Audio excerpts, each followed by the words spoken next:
Oke, selamat datang semuanya. Hari ini kita bakal ngobrolin sesuatu yang, wah, bener-bener bakal bikin kepala kita sedikit meledak.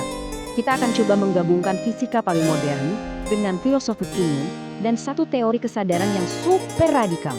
Jadi, siap-siap ya, karena kita akan menjelajahi kemungkinan kalau realitas kita ini sebenarnya cuma simulasi yang dirancang untuk satu pengamat tunggal. Kita mulai dari pertanyaan yang paling mendasar ya. Beneran nggak sih ada alam semesta lain di luar sana? Ini tuh udah bukan lagi sekedar obrolan di film fiksi ilmiah loh. Ini udah jadi pertanyaan serius di dunia sains dan filsafat. Dan jawabannya, wah, bisa mengubah total cara kita memandang segalanya. Oke, kita akan mulai dengan ngeliatin petunjuk-petunjuknya dulu ya. Kita akan bedah apa aja yang udah ditemuin sama fisika modern yang seolah-olah ngasih sinyal ke arah adanya multiverse. Dan ternyata puzzle ini tuh jauh lebih kompleks dan seru dari yang mungkin kita bayangin. Jadi gini, gagasan soal multiverse itu bukan cuma satu teori iseng. Ini tuh semacam kesimpulan logis dari beberapa teori raksasa di fisika modern. Mulai dari inflasi abadi, yang bilang kalau alam semesta kita ini cuma satu gelembung kecil di lautan kosmik yang terus-menerus ngelahirin gelembung-gelembung baru. Sampai ke interpretasi banyak dunia, yang bilang kalau setiap pilihan di level kuantum itu sebenarnya menciptakan cabang realitas yang baru. Coba dibayangin angka ini, 10 pangkat 500. 10 dengan angka 0 di belakangnya ada 500 biji. Gila kan? Nah, inilah jumlah kemungkinan alam semesta yang diprediksi sama teori string. Masing-masing punya aturan mainnya sendiri, punya hukum fisika yang unik. Angka yang hampir mustahil buat dibayangin ini nunjukin betapa luasnya kemungkinan realitas di luar sana. Dan petunjuk-petunjuknya tuh terus bermunculan loh. Data-data hipotetis terbaru dari tahun 2025 misalnya, nunjukin keanehan-keanehan yang nantang model standar kita.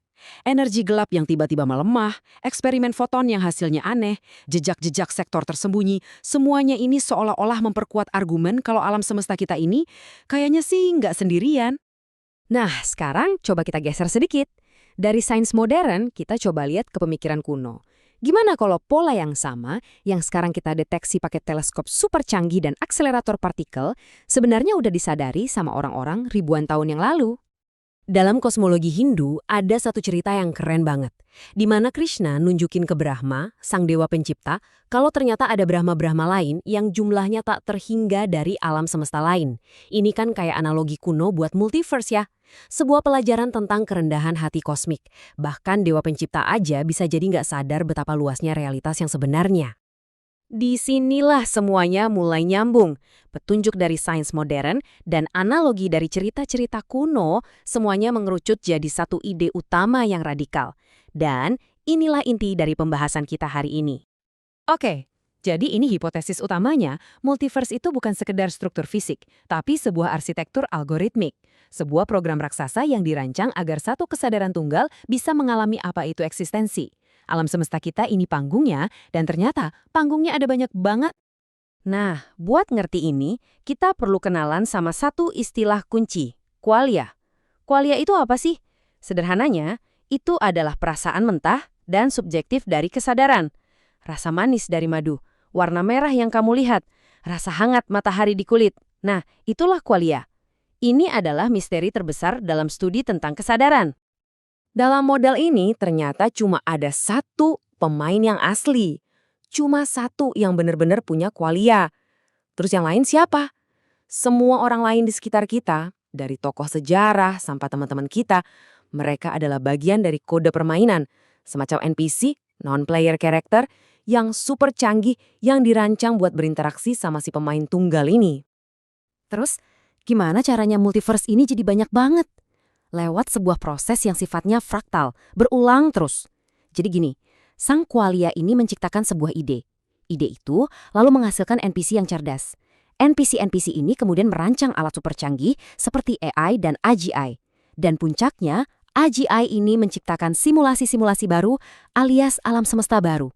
Jadi, alam semesta melahirkan alam semesta. Terus menerus. Oke, sekarang kita bakal gali lebih dalam lagi. Kalau ini semua adalah sebuah permainan, apa aja sih aturan mainnya? Apa implikasinya buat pemahaman kita soal realitas itu sendiri? Nah, ini dia pertanyaan besarnya kan? Kalau kita hidup di dalam sebuah simulasi, berarti semuanya udah diatur dong.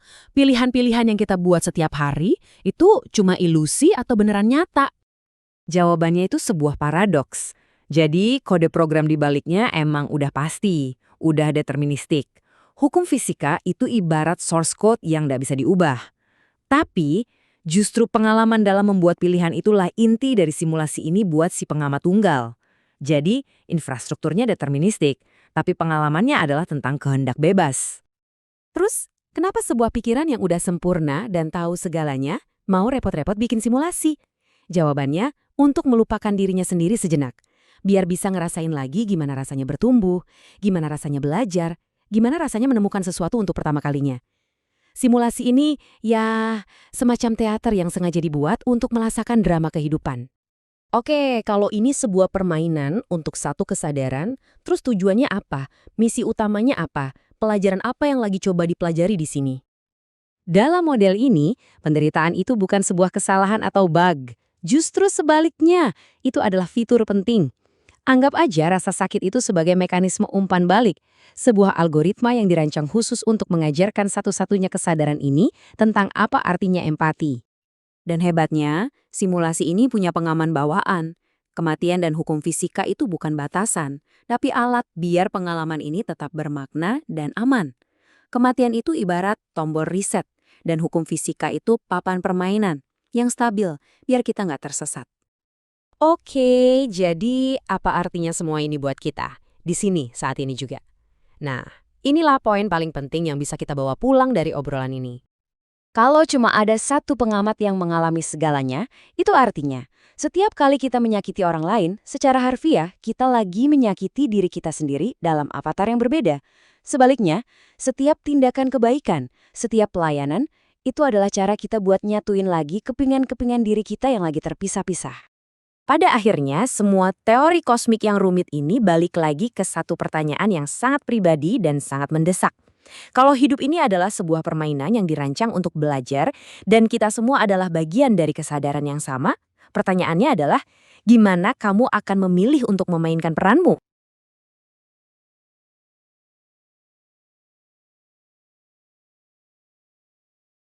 Selamat datang di pembahasan kita kali ini. Kita akan coba bergulat dengan salah satu pertanyaan terbesar mungkin ya.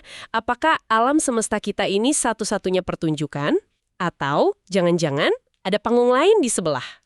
Haha, panggung lain. Dulu kan ini cuma obrolan fiksi ilmiah ya kan? Tapi sekarang ini jadi hipotesis yang serius banget di kalangan fisikawan dan filsuf. Bener. Nah, materi yang Anda berikan hari ini luar biasa unik. Ada campuran data kosmologi terbaru dari 2025, kearifan teks Hindu kuno, dan satu hipotesis radikal yang bilang kita mungkin hidup di dalam simulasi. Betul. Misi kita kali ini bukan buat cari jawaban pasti, kayaknya itu mustahil ya, tapi kita akan coba memetakan kemungkinan-kemungkinan luar biasa ini. Dan apa artinya buat kita? Tepat. Anggap aja ini perjalanan melintasi berbagai skala. Kita lihat dari partikel terkecil sampai ke struktur kosmik terbesar. Dari logika matematis yang kaku sampai analogi spiritual yang dalam. Kita coba satukan kepingan puzzle yang kelihatannya datang dari kotak yang beda-beda. Oke, mari kita bongkar ini. Kita mulai dari yang paling keras dulu deh. Sains, fisika modern tuh bilangnya gimana soal kemungkinan adanya semesta-semesta lain? Oke.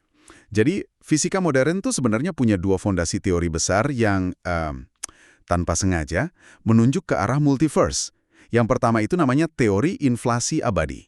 Inflasi abadi? Gini, coba bayangin sesaat setelah Big Bang. Alam semesta kita ini kan mengembang super cepat kayak balon yang ditiup. Nah, teori ini bilang, proses meniup itu nggak berhenti serentak di semua tempat. Oh gitu. Beberapa area melambat, terus jadi gelembung alam semesta kayak punya kita. Sementara itu, ruang di antara gelembung-gelembung ini terus aja mengembang selamanya. Nggak berhenti melahirkan gelembung-gelembung baru. Jadi kita ini seperti satu gelembung sabun di dalam lautan buih kosmik yang... Yang nggak ada habisnya. Analogi yang pas banget. Wow. Analogi yang bikin kita merasa kecil banget sekaligus. Mungkin. Lalu fondasi kedua itu dari teori string. Ini kan upaya ambisius buat bikin teori segalanya. Nah, salah satu implikasinya yang paling aneh adalah teori ini memprediksi ada sekitar 10⁻³ 500 cara berbeda bagi vakum untuk terbentuk. 10 pangkat? 500. Iya. Dan setiap cara itu bisa jadi dasar buat sebuah alam semesta dengan hukum fisika yang beda sekali. Bayangin aja semesta di mana gravitasi lebih lemah atau elektron lebih berat. Nah, ini kan langsung menjawab salah satu misteri terbesar ya, masalah penyetelan halus atau fine-tuning. Betul sekali. Kenapa semua konstanta di alam semesta kita, kecepatan cahaya, kekuatan gravitasi, itu presisi banget. Seolah-olah udah diatur biar kehidupan bisa muncul. Meleset dikit aja, kita nggak bakal ada. Benar. Multiverse itu mengubah pertanyaan itu. Dari yang tadinya kedengeran kayak pertanyaan desain, siapa yang nyetelnya, jadi pertanyaan statistik. Maksudnya? Ya, kalau ada 10 pangkat 500 alam semesta dengan hukum fisika yang acak, secara statistik, ya pasti ada beberapa yang kebetulan pas buat kehidupan. Kita ini kebetulan aja ada di salah satunya. Oke, tapi tunggu dulu. Bukannya itu terdengar kayak jalan pintas ya? Daripada cari tahu kenapa hukum fisika kita begini, kita malah bilang, oh ada banyak semesta lain, jadi kita kebetulan aja dapat yang beruntung. Apa nggak ada kritik soal ini? Tentu saja ada. Itu kritik yang sangat valid dan sering banget dilontarkan. Para kritikus menyebutnya argumen yang nggak bisa difalsifikasi. Kita kan nggak bisa kirim probe ke alam semesta lain buat ngecek. Nah, itu dia. Tapi para pendukungnya membalas. Katanya, ini bukan lagi sekedar spekulasi filosofis. Beberapa data pengamatan mulai nunjukin keanehan-anehan yang justru bikin hipotesis multiverse jadi lebih masuk akal. Dan disinilah materi Anda soal data tahun 2025 jadi relevan banget. Benar. Ada beberapa penemuan baru yang bikin spekulasi ini jadi terasa lebih nyata. Kita bahas satu persatu deh. Yang pertama, soal energi gelap. Ya, sumber Anda menyoroti data dari Euclid Telescope yang mengindikasikan bahwa energi gelap, kekuatan misterius yang bikin alam semesta mengembang makin cepat, ternyata nggak konstan. Tunggu. Nggak konstan. Kekuatannya terlihat melemah seiring waktu. Wah, ini kan besar banget dampaknya. Kalau energi yang jadi mesin pendorong semesta kita aja bisa berubah-ubah, berarti aturan main alam semesta nggak sekaku yang kita kira dong. Tepat sekali. Bisa jadi di gelembung sebelah, aturannya beda total. Mungkin di sana ekspansinya malah melambat. Wow. Oke, terus yang kedua? Yang kedua, materi Anda menyebut eksperimen foton Hiroshima yang kontroversial banget. Dilaporkan ada eksperimen yang berhasil mengamati satu foton ada di 2 lokasi berbeda pada saat yang bersamaan. Di 2 lokasi. Sekaligus. Ya? Ya, tanpa gelombang kuantumnya runtuh jadi satu pilihan. Ini kan inti dari interpretasi banyak dunia atau many worlds ya kan? Jadi ini kayak ada versi diri saya yang lain di server sebelah yang hari ini milih sarapan bubur bukan nasi goreng. Dan keputusan kecil itu beneran menciptakan cabang realitas baru. Secara konseptual ya, eksperimen itu kalau terbukti benar bisa jadi dukungan eksperimental pertama yang kuat untuk gagasan bahwa semua kemungkinan kuantum itu nyata. Terjadi di dunianya masing-masing. Gila, oke yang ketiga, ini yang paling aneh kayaknya. Ini yang paling terdengar kayak fiksi ilmiah, betul. Anomali supersimetri dari University of Oklahoma. Mereka menemukan jejak partikel bayangan. Partikel bayangan. Partikel yang sepertinya ada di sini, tapi nggak berinteraksi sama materi kita sama sekali, kecuali lewat gravitasi. Ini bisa jadi bukti pertama adanya sektor tersembunyi atau alam semesta paralel yang nempel persis di sebelah kita. Mungkin ini jawaban misteri materi gelap. Itu salah satu kemungkinannya. Keberadaan partikel semacam itu mengisyaratkan realitas kita mungkin jauh lebih padat dan berlapis daripada yang bisa kita lihat. Nah, yang menarik dari semua ini, baik dari teleskop maupun fisika kuantum, adalah munculnya pola yang sama. Apa itu? Gagasan bahwa realitas kita mungkin cuma satu dari banyak versi. Dan ternyata, ide ini sama sekali bukan ide baru loh. Nah, iya. Disinilah materi Anda membawa kita mundur ribuan tahun. Jauh sebelum ada teori string, ternyata udah ada yang mikirin ini. Benar. Kita beralih ke kosmologi Hindu, khususnya dari teks Bhagavata Purana. Di sana ada satu cerita analogi yang, wah, luar biasa kuat. Gimana ceritanya? Ceritanya tentang Brahma, dewa pencipta di alam semesta kita, yang dipanggil menghadap Sri Krishna. Brahma datang dengan perasaan bangga, ngira dirinya satu-satunya pencipta. Oke. Tapi pas tiba di sana, dia kaget luar biasa. Ruangan itu penuh sesak dengan miliaran Brahma lain. Ada yang punya 8 kepala, ada yang 16, ada yang 100. Masing-masing adalah dewa pencipta dari alam semesta paralel mereka. Wow, ego Brahma dari semesta kita pasti langsung hancur lebur saat itu juga. Hancur. Dia sadar kalau dia cuma satu dari tak terhingga. Pelajaran dari kisah itu adalah kerendahan hati kosmik. Kita, sebagai pengamat lokal di planet kecil ini, sering merasa jadi pusat segalanya. Padahal kita mungkin nggak sadar betapa luasnya struktur makro di luar sana. Tepat sekali. Pengingat kuno bahwa apa yang kita anggap keseluruhan mungkin cuma satu sel dalam organisme yang jauh lebih besar. Dan yang lebih menarik lagi, gagasan tentang pola yang berulang di berbagai skala ini ternyata punya padanan modern dalam matematika. Namanya geometri fraktal. Ya. Fraktal itu kayak pola yang mirip dengan dirinya sendiri, self-similar. Kita lihat pola cabang di pohon, kalau kita perbesar dahannya, polanya sama. Ada di daun pakis, kepingan salju. Persis. Jadi hipotesisnya, multiverse ini mungkin punya struktur fraktal.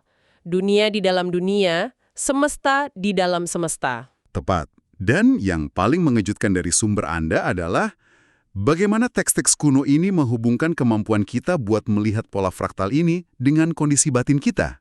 Maksudnya gimana? Mereka berpendapat alam semesta ini kayak stasiun radio raksasa yang terus-menerus memancarkan sinyal-sinyal halus tentang strukturnya. Tapi radio penerima kita, yaitu pikiran dan tubuh kita, seringkali penuh dengan statis atau gangguan. Statis dalam bentuk apa? Stres, kecemasan, ego kayak Brahma tadi. Tepat.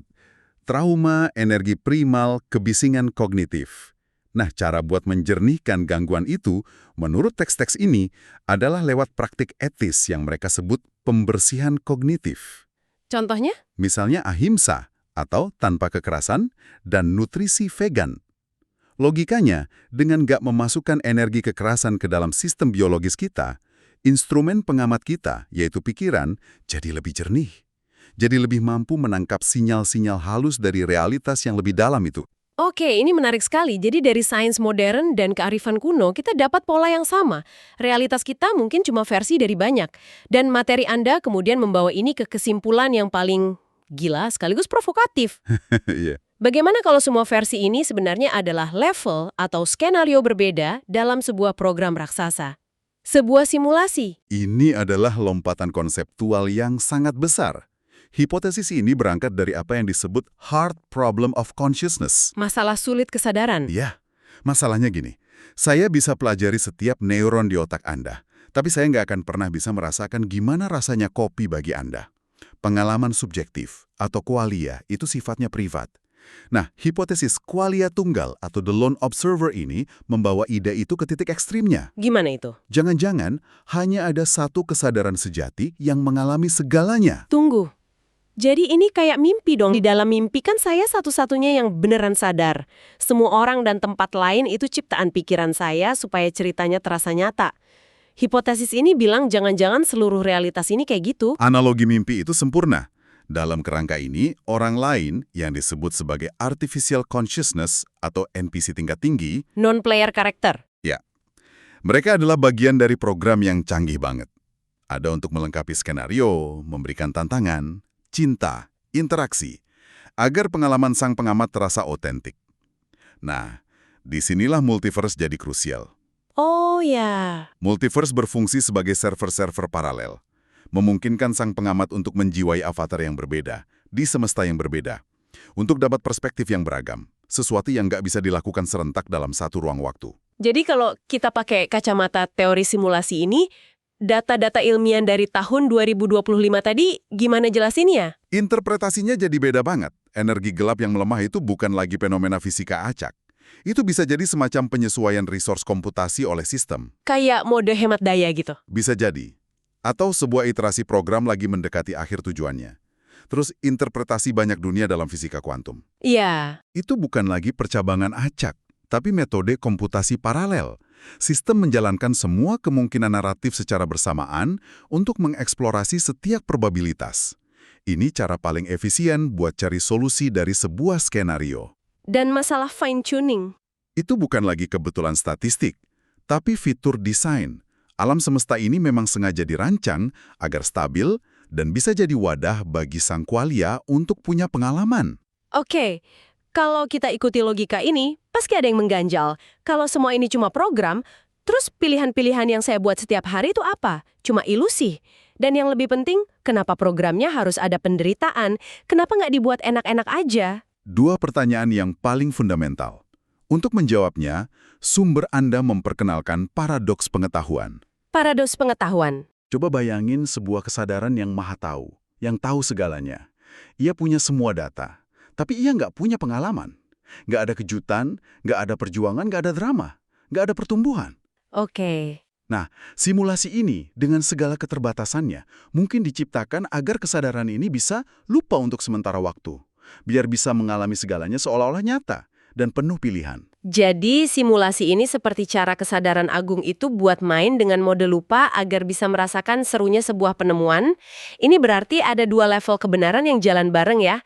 Di level kode semuanya udah ditentuin, tapi di level pengalaman kita sebagai avatar semuanya terasa bebas. Persis. Ini disebut dualitas perspektif. Dari level sistem, semuanya deterministik. Tapi dari level avatar, pengalaman Anda kehendak bebas itu terasa 100% nyata. Keduanya benar pada saat yang sama. Jadi soal penderitaan tadi gimana? Nah, soal penderitaan, menurut hipotesis ini, itu bukanlah bug atau kesalahan dalam kode. Justru sebaliknya. Sebuah fitur. Ya, sebuah fitur inti yang disebut algoritma empati. Penderitaan adalah mekanisme yang sengaja dirancang untuk melahirkan empati. Maksudnya, kesadaran ini nggak akan pernah beneran paham arti kasih sayang kalau nggak pernah merasakan kehilangan. Kayak kita nggak tahu enaknya sehat sampai kita sakit. Anda menangkapnya dengan sempurna. Ketika sang qualia melalui avatar-avatarnya merasakan keterbatasan, kesakitan, dan kehilangan, ia belajar pelajaran yang paling mendalam. Apa itu? Bahwa harmoni sejati hanya bisa dicapai melalui pelayanan kepada yang lain, service to others. Karena yang lain itu pada dasarnya adalah bagian dari dirinya sendiri yang juga lagi mengalami simulasi. Menyakiti orang lain pada akhirnya adalah menyakiti diri sendiri dalam skenario yang berbeda. Dan batasan-batasan lain di semesta kita, kayak hukum fisika atau kematian, itu juga punya fungsi dalam kerangka ini. Betul. Batasan itu penjaga kewarasan dalam simulasi. Kematian misalnya, bukan akhir yang tragis, tapi tombol reset atau mekanisme keamanan. Ini mencegah satu kesadaran terjebak selamanya dalam satu skenario penderitaan yang tak berujung. Lalu hukum fisika. Hukum fisika yang kaku, kayak kecepatan cahaya yang nggak bisa dilampaui, itu berfungsi sebagai dinding panggung. Mereka memastikan kesadaran nggak tersesat dalam fantasi tak terbatas dan lupa sama tujuan awal pengalaman ini. Kesimpulan etisnya jadi kuat banget ya. Jika ini benar, maka setiap tindakan kebaikan atau empati bukan cuma tindakan moral, tapi tindakan yang secara fundamental menyatukan kembali kepingan-kepingan kesadaran yang terasa terpisah ini. Tepat. Etika berubah dari sekedar aturan sosial menjadi prinsip kerja fundamental dari realitas itu sendiri. Luar biasa, kita telah melakukan perjalanan yang sangat jauh. Kita mulai dari gelembung-gelembung sabun kosmik dalam fisika, lalu mampir ke Istana Sri Krishna buat belajar kerendahan hati dari miliaran Brahma, dan berakhir di Kemungkinan bahwa kita semua adalah bagian dari pengalaman satu kesadaran tunggal. yang sedang belajar tentang dirinya sendiri melalui panggung multiverse yang tak terbatas ini. Betul. Dan yang paling penting untuk diingat adalah, terlepas dari model mana yang akhirnya benar, apakah model fisik murni atau model simulasi, kesimpulan akhirnya tetap sama.